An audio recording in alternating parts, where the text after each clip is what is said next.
Infinity Gauntlet.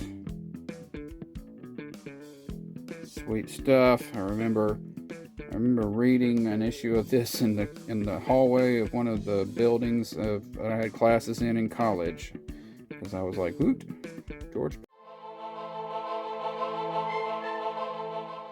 Hi, I'm Glenn Simpson, and I've collected comics for over 40 years, and I'm showing off my collection one box at a time. Today we're looking at box number 84. We're going to finish up the Incredible Hulk, and we're going to get into some infinity and infinite things. It's going to be a good time. I'm so glad you're here. Please like the video, give me a comment, let me know what you think, and by all means subscribe so you'll know when the next videos come out. And because all of those things really help the channel. So thank you so much. But with no further ado, let's get going with box 84. All right, we'll pick up where we left off with Incredible Hulk 49, Bruce Jones. We've got Stuart Amonin.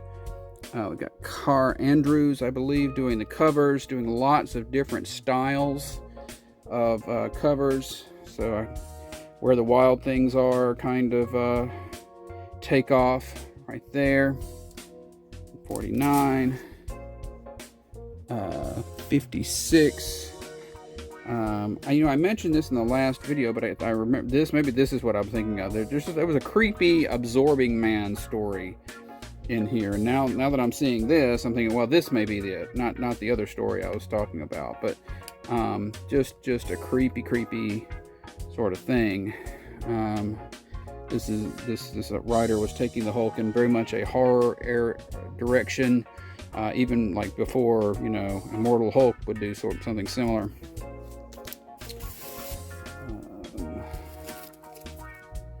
Got 57 right there. More of that storyline. We've got 64, just a beauty shot. Got Mike Deodato back, actually. We were just talking about him on the last video, and he is back. Mike Deodato Jr. He may have just been doing covers on the other. I don't know, I can't remember. He fine-tuned his skill and then came back. Issue 65. Continuing that storyline, whatever the heck was going on. I don't remember. 68. Right there.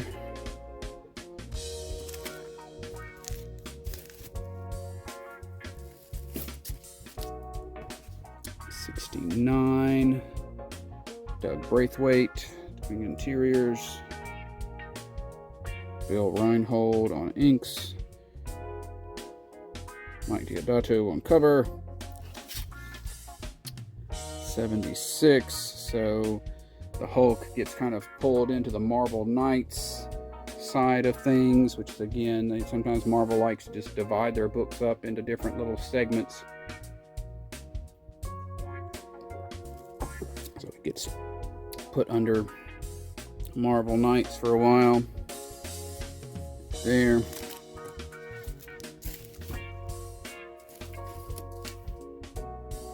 But not for long, because by the time we get to 77, it's not there anymore. So Peter David is returning to the Hulk here, and telling some Peter David stories. Tempest Fugit, so a time travel related thing, I believe. 77. When we get to 84, we are in the world of the House of M, where the Scarlet Witch had gone nuts and declared that there would be no more mutants. Well, I'm sorry. Wait. Sorry. The Scarlet Witch had gone nuts because she figured out that her children had been disappeared, that they never existed, and she created a world where mutants ran the world. Who run the world? And so everybody was affected by that, and so we kind of get to see here, how does that affect the Hulk here in East 84. Later, she would when she came out of that, she would do the No More Mutants there. 85 there. Scorpion. Different version of Scorpion, of course. You didn't pick up on that. 91. Peter David has departed again. Daniel, is it Daniel Way? Doing art, writing on that.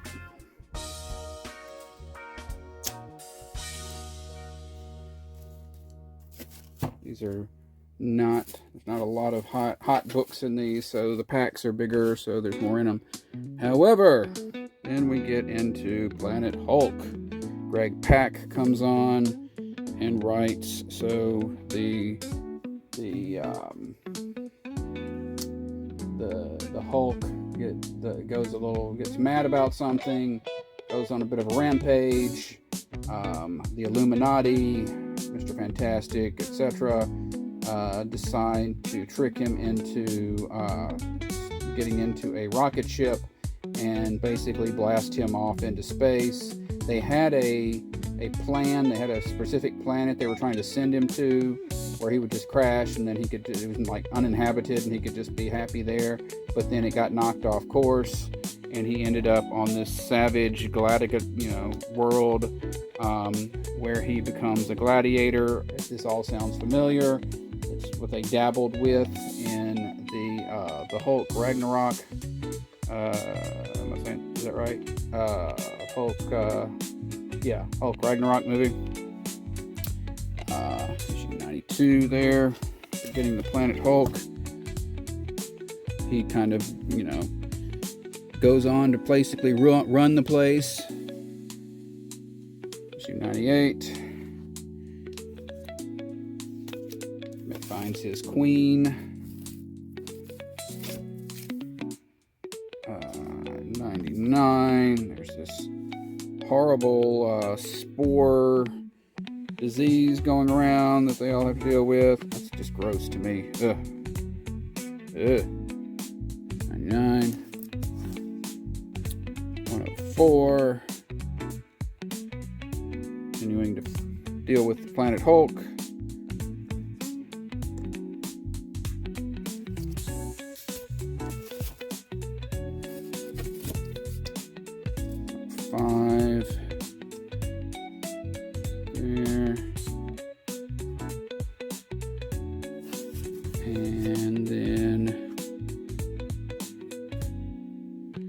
Following Planet Hulk, everything goes terribly bad on the old planet, or so he thinks. I think it actually, everything is not as bad as he thought it was when he left. But he comes back to Earth to basically get revenge on the people that fired him off into space.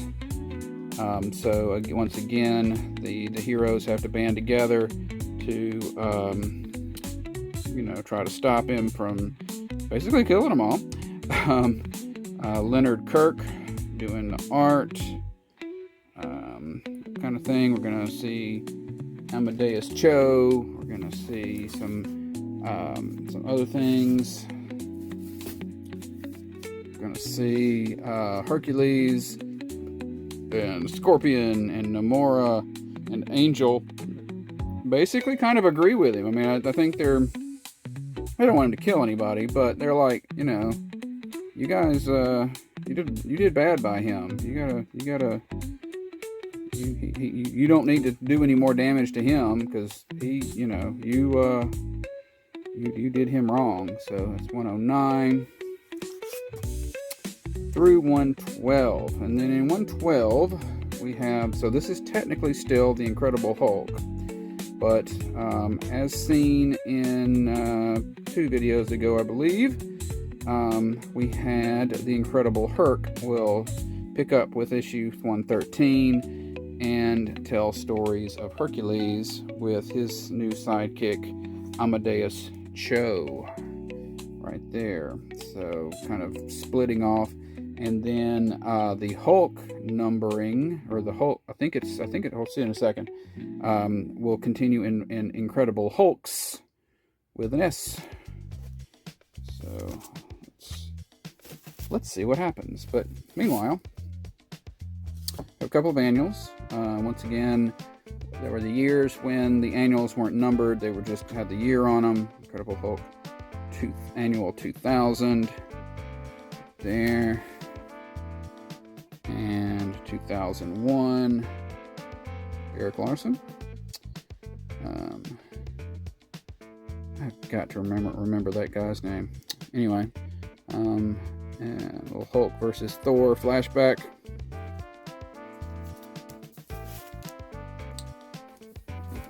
Alright, and then we get through, let's see what we get through. Incredible Hulks, and then probably like I don't know, Indestructible Hulk or something. I don't know, you know, I'd have to look at it again, but eventually we find our way back to another Incredible Hulk series. When I think it's when Incredible Hulks makes it to 600, then it switches back to Incredible Hulk. I think we'll see. Well, this, you know what? This is Jeff Loeb and Ed McGuinness. So actually, this is after the Hulk series that featured the Red Hulk. That's what it is. When that all added up to, you know, everything added up to the right point, then it went to 600, and it went back to Incredible Hulk. So there you go. Legacy numbering, folks. 604. Right there, we got the son of the Hulk, who kind of grew fast on the planet that he came from, that Planet Hulk planet. Got Betty Ross back as a Harpy. Bruce Banner running around with science weapons.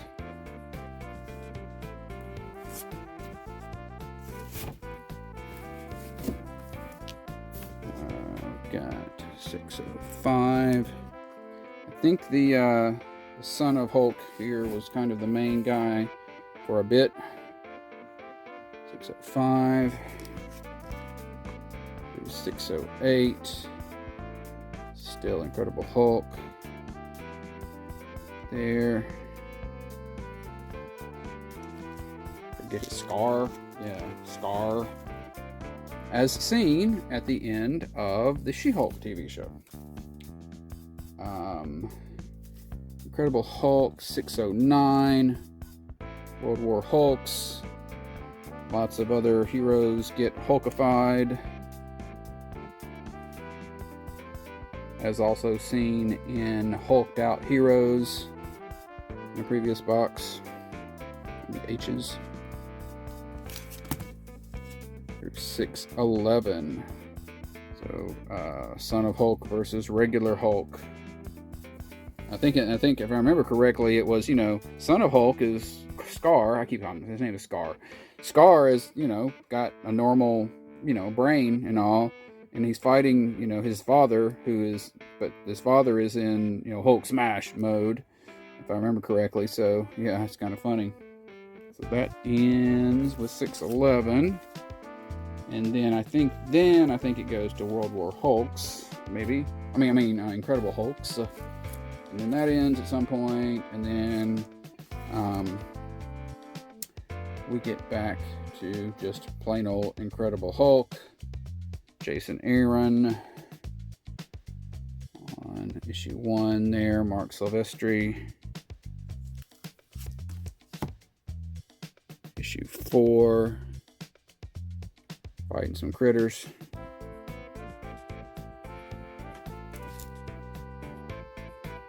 We got 7.1. We did these 0.1 issues as kind of just a little, I think it was $1 cheaper, and it was just a little sampler story in between what was going on in the normal books. So that's 7.1.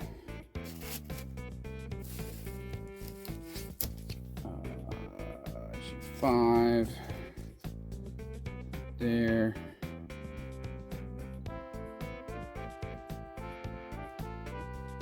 Jason Aaron. Issue 12. A little rematch action.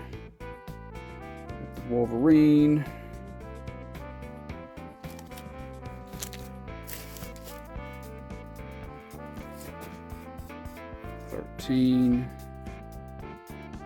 There, I think Banner and Hulk were at cross purposes.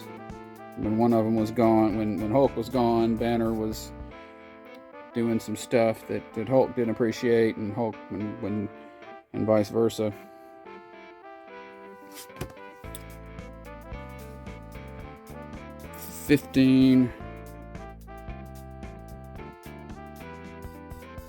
There, fighting old Dr. Doom.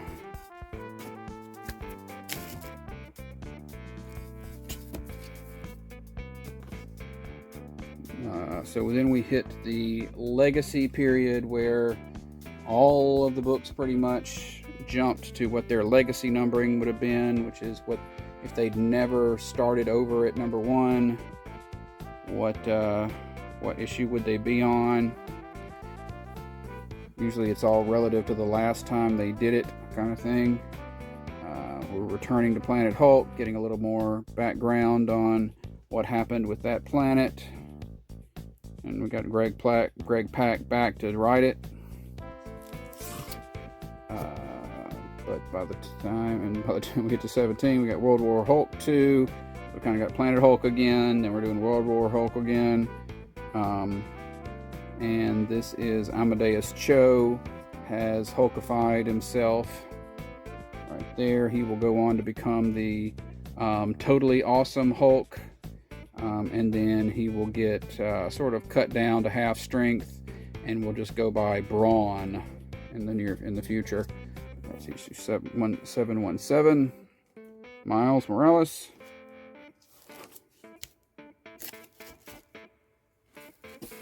Oh, and that was the last issue of that, I think. And then that led into Totally Awesome Hulk. Anyway, and then that all faded away. So then the next time we have a Hulk book, not too long ago, I started with this one, and this is the variant cover, George Perez variant. This is after his death. They gathered up some various sketches and stuff he'd done, commissions, and used them as variant covers. And I am George Perez's #1 fan.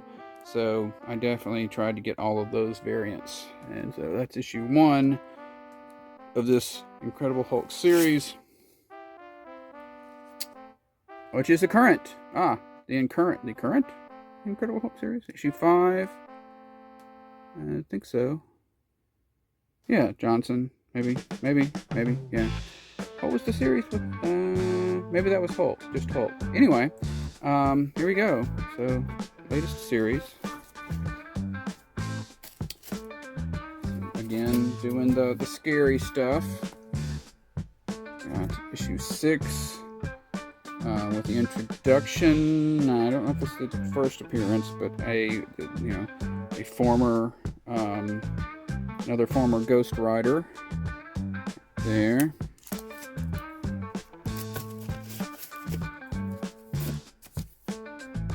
Issue 7. There. Issue 12.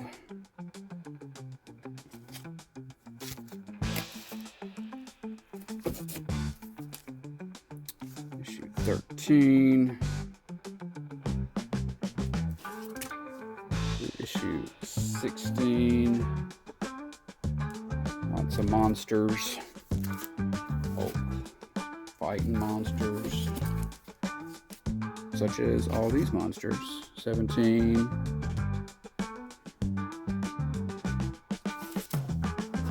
Except for this one. Regland Christmas cover. Variant cover. There.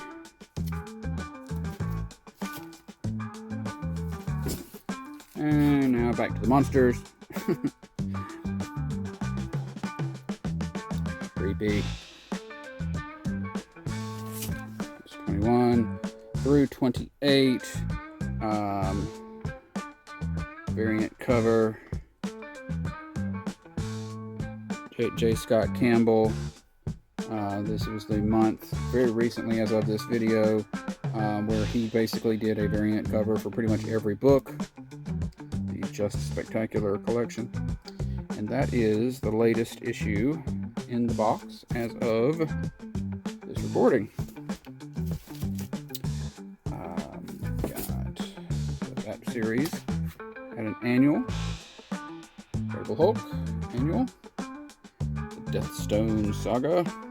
Infinity Watch. All about the Infinity Stones, finding new owners. There. Let's see now. Then we got some one-shots and things. We got Incredible Hulk and Wolverine. This is a reprint of like the last page of Incredible Hulk 8, 180, and all of Incredible Hulk 181 and some other stuff. So if you can't afford yourself an Incredible Hulk 181, maybe look into Incredible Hulk and Wolverine special or whatever. There. And we've got Incredible Hulk, Future Imperfect. Peter David returning. George Perez on art. Telling the story of the Hulk meeting his future self, where he has taken over the world. This is an arena that would be revisited several times. It's issue 1 and issue 2. Issue 1, of course, being the first appearance of the Maestro, the future version of the Hulk. Possible future. We got Incredible Hulk Hercules Unleashed. I don't know what the purpose of this was. It's one of those Mike Deodato, I think maybe just to get Hercules in the name of a cover. I don't know. But there you go. Hercules. Oops, sorry.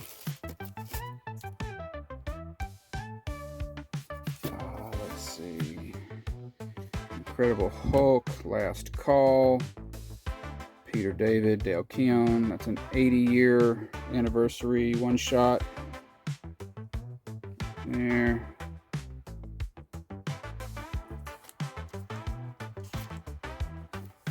So then we get into Incredible Hulks. So we do that at issue 612 from the previous series we were looking at. So lots of Hulks.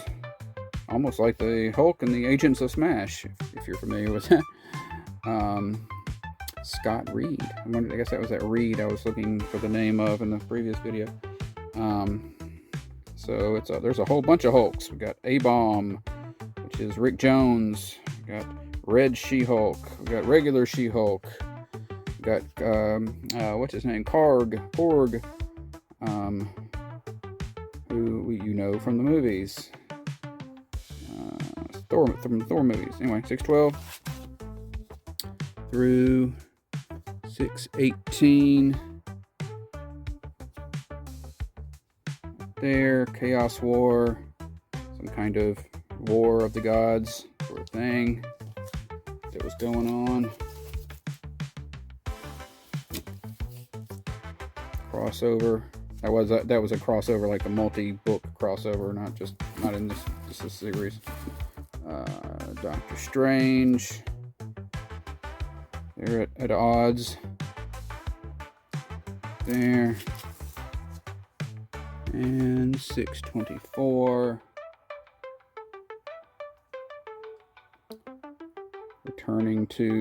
Going back to Planet Hulk. I think.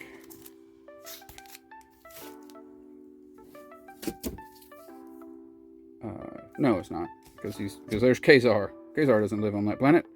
So hanging out with Kazar. Zabu. Good old Zabu.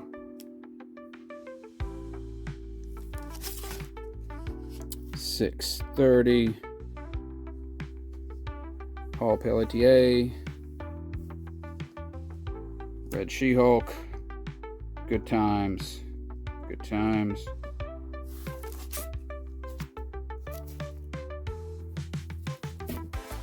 Uh, 631. The By Beast. Wendigo versus the Hulk. What more could you ask for, man? Just lots of fighting. 631. And the plural, Incredible Hulks, ends with 635. So then there's the annual for that is kind of a funny thing. It is part of a 3-part crossover with Spider-Man and Deadpool. And there's a bit of a multiversal thing going on there. And it is the first appearance of Ghost Spider. But it's not Gwen Stacy, like Spider-Gwen Ghost Spider. It's just like some alternate Spider-Man. So I don't know if people are just seeing, you know, that Ghost Spider appears in it, or what. But it's a big boy book. It needs a dot. Why doesn't? Oh, I know why it doesn't have a dot. It's not that big a boy book. Okay. Right. Alright, so then there was a 3-issue miniseries that revisited some of the remnants of the old Micronauts series, the bits that they could use, even though they've lost access to the rights to some of the Micronauts characters. Again, Scott Reed is writing this.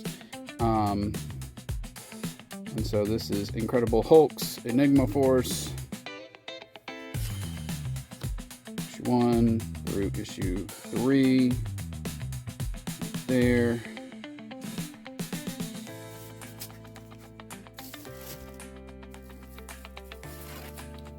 Got Incredible Hulk versus Quasimodo. So this is a comic book adaptation of the first episode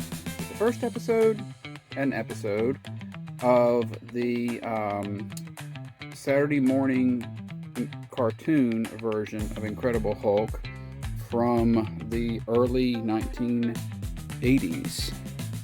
This was published in 82, so there you go. It's got, you know, drawn in the style of the normal Hulk book. We've got Incredible Hulk versus Venom. There, just a one shot.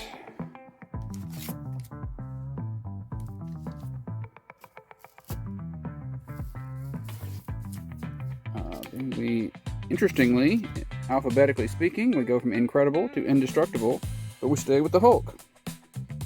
So Mark Waid's Indestructible Hulk. There, issue 1.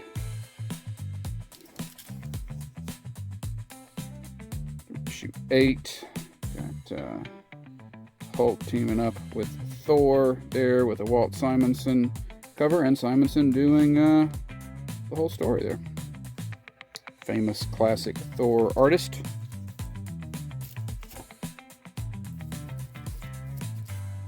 Indestructible Hulk 9. Teaming up with Daredevil. There. Through 16. There. In Inhumanities, a kind of a all a part of that issues around, you know, the Inhumans, the band of people who used to be secluded, and then we find out that some of them had left and mated, and their genetics had passed down, and then the Terrigen mist that gave them their powers. A cloud of that passed over the earth, and so various people gained powers from that, and so that was all tied into that Inhumanity Thing.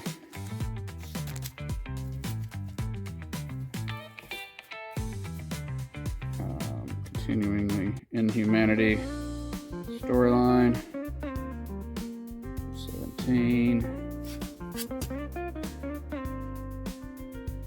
Through issue 20. Which is the final issue of Indestructible Hulk.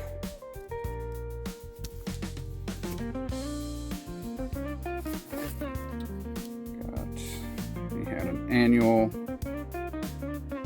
that Iron Man is in. There. And he had a special where it was, I think there were 3 of them.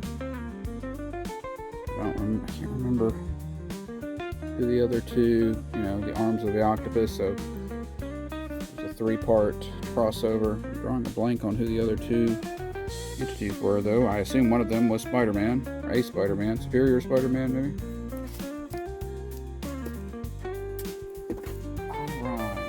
Got the Indomitable Iron Man, a one-shot in black and white.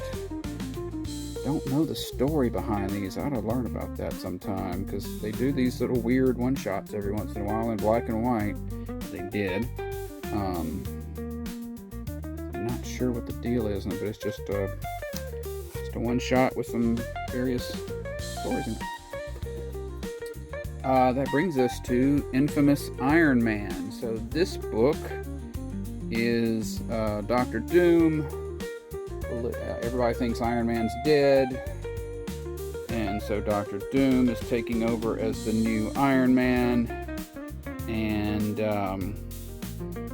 because of that connection between Doom and Iron Man, when Robert Downey Jr. was announced that he was playing Dr. Doom in the next Avengers movies, then this was one of the books that people keyed on to say, oh, well, maybe this is something to do with what they're doing. So, it's the first appearance of Dr. Doom as Iron Man, and the first appearance of Tony Stark as the AI in his armor.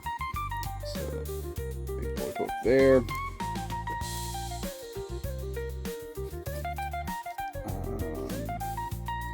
Of course, the Thing isn't believing any of this do-goodery.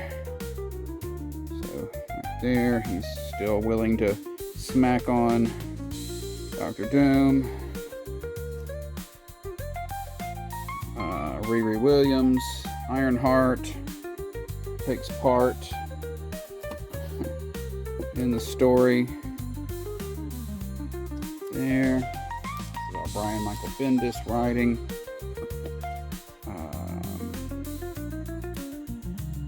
Issue 10. There. A little bit of a beefy book, price-wise. As is issue 11. I don't really know why.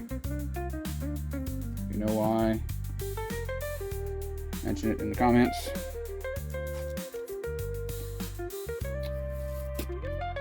And the series ends with issue 12 right there. Alright, then jumping to something completely different, we have DC had its Year of the Villain crossover involving the Batman Who Laughs and several heroes and sporting characters get infected with his evilness,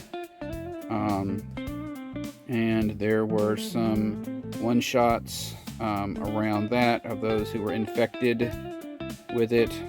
I believe that Nightwing, which is one of them, Deathbringer, and Commissioner Gordon is another one who gets infected. So there you go.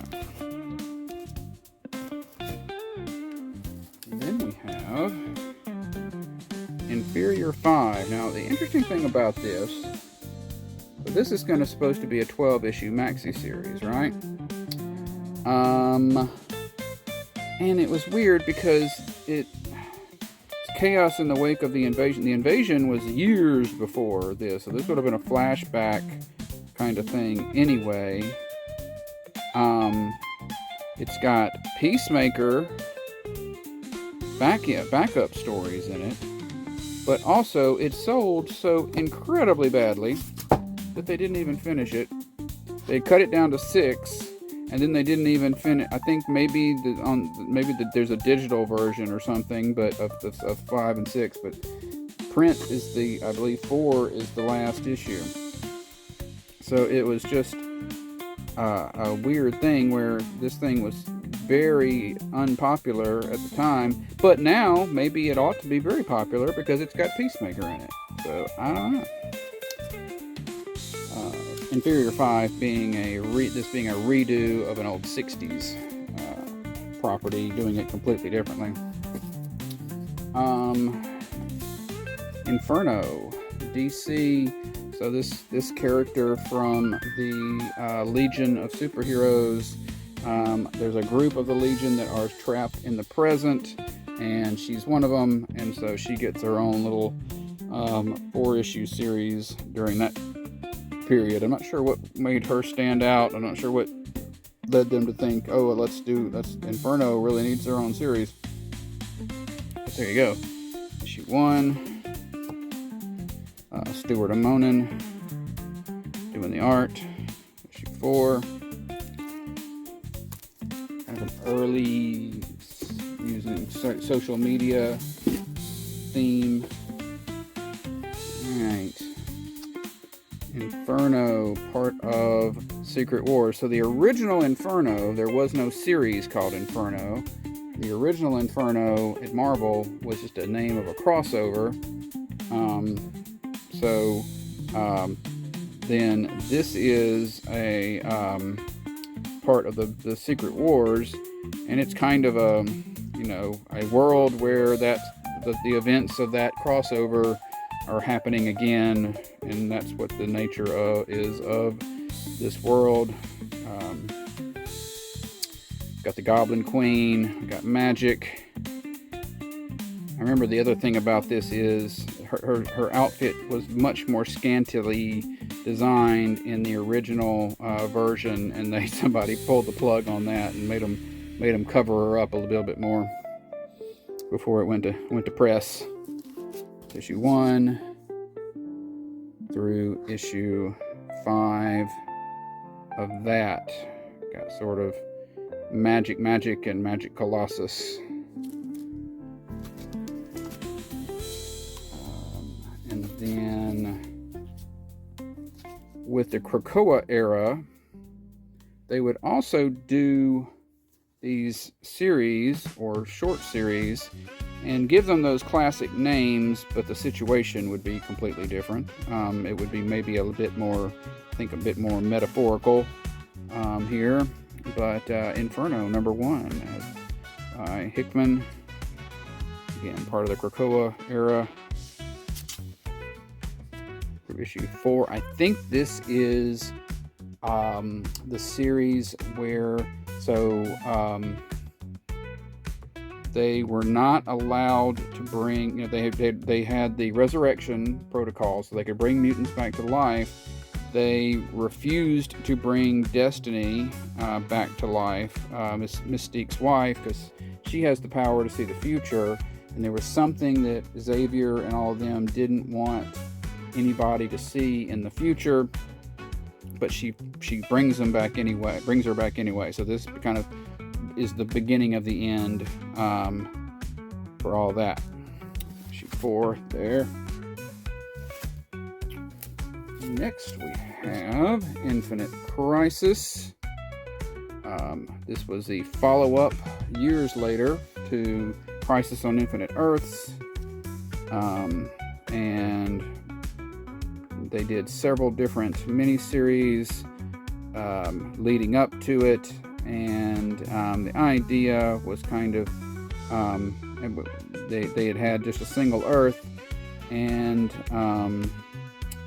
what we will find out when it's all over is that we're back with a multiverse, but kind of maybe not here, but it's also talking about what is the, what's the nature of the universe that was left from Crisis on Infinite Earths at this point, compared to the pre-Crisis Earth.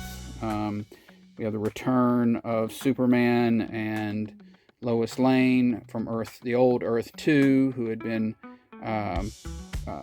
sequestered away. We have the Superboy, called Superboy Prime, and he has turned bad. And then we have also the son of the Luthor of the old Earth 3, who has also turned bad. Anyway, Earth 1, or Issue 1, Earth 1, Issue 1 through Issue 4. Right there, we got a combination of Jim Lee covers and George Perez covers. I think each issue had one or the other. I think I'm trying to get all of the Perez covers. Don't normally get duplicates like that, but George is my man.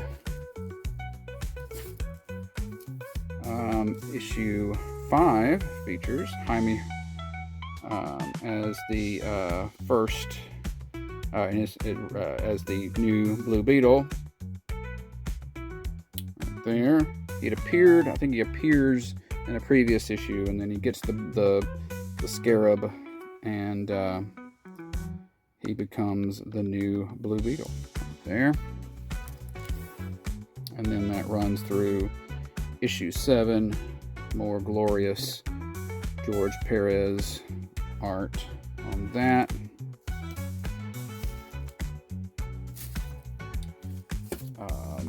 Then we have Infinite Crisis Secret Files and Origins, which is notable for being the source of the Superboy punch.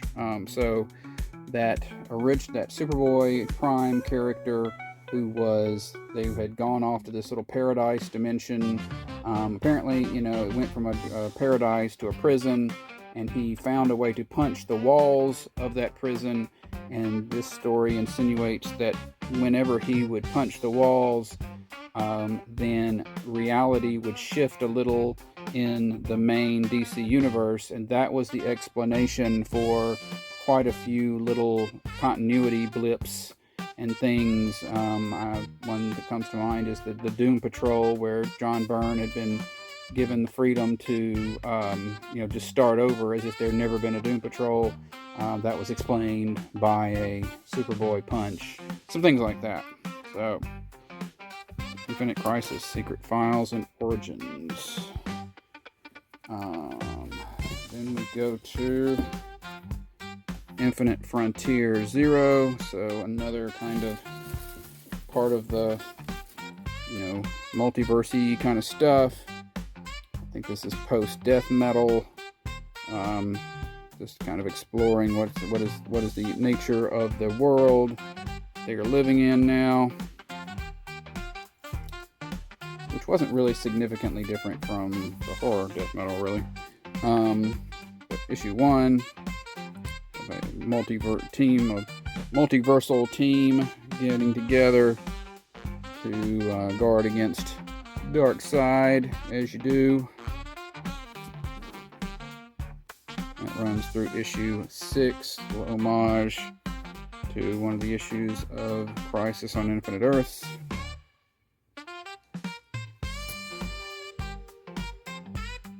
And then that miniseries had a Secret Files, little backstories. Of course, the Superman of Earth 23,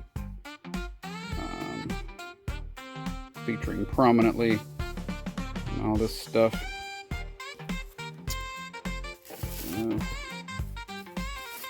we go to Infinity.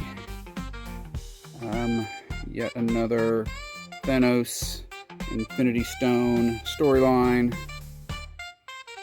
Hickman writing, so leading up to part of it in a way, leading up to Secret Wars, I would imagine. Issue 1 there through issue 6. Some ugly tape made to replace.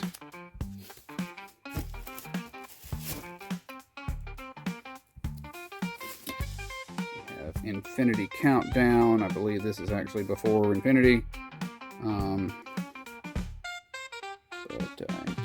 Infinity Countdown number 1 through 5's Adam Warlock and Groot, and all of this under some Arthur Adams beauty cover there.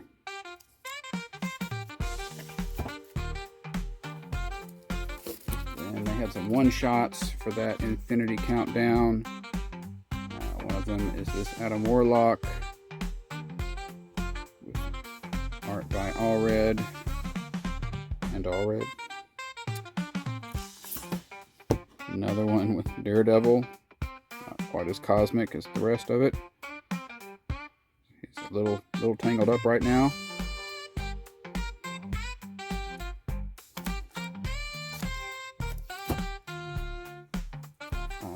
But hey, you also got a Darkhawk miniseries out of it. Infinity Countdown Darkhawk. Number 1. There. Bringing back the Darkhawk. Issue 1. Through issue 4. There we go. And there was a one-shot in there. Infinity Countdown Prime. Various superheroes with Infinity Stones.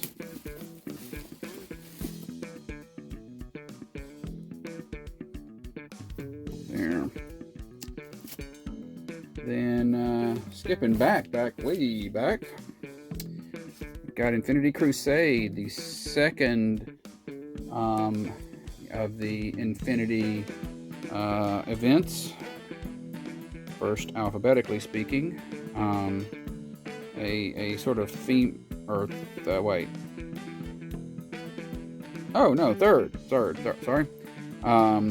A sort of a female component of Adam Warlock emerges, and she is the goddess, and roughly half of the superheroes find themselves worshiping her and doing what she asks, and the others don't. Ergo, that's where the conflict lies.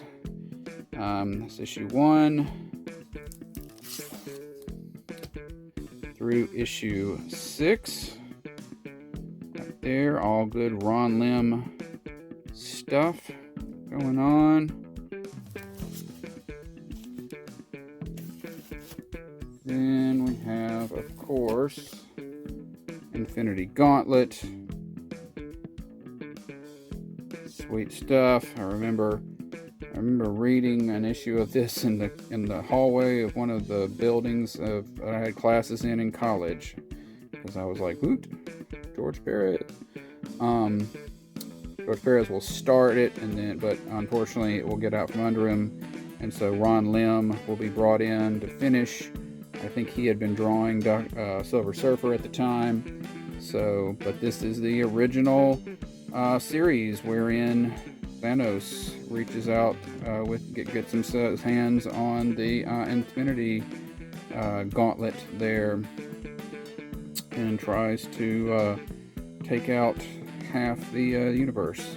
So there you go, issue 1.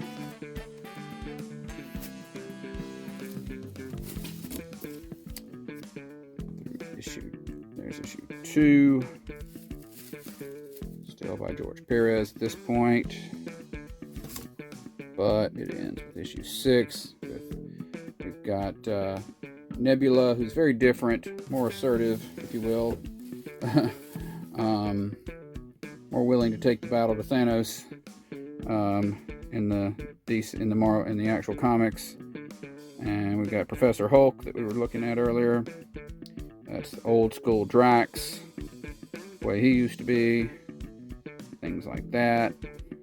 So there you go. That's the big fight at the end of Infinity Gauntlet, and that is the end of this box. All right, so that was 84. Next time we're going to do 85. We're going to do a few more Infinity things.